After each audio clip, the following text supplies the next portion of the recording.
Facebook. Like for example, if your school is full, you can say Kalakala Elementary School and we are feeling awesome today. Like that.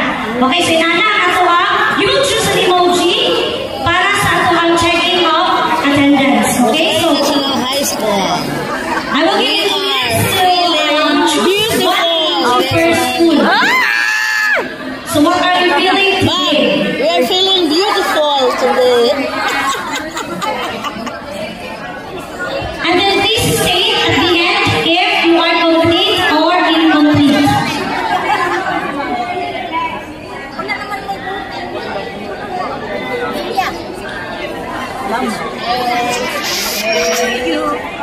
Ako. Thank you. Yeah, thank you. Nice Santa Claus.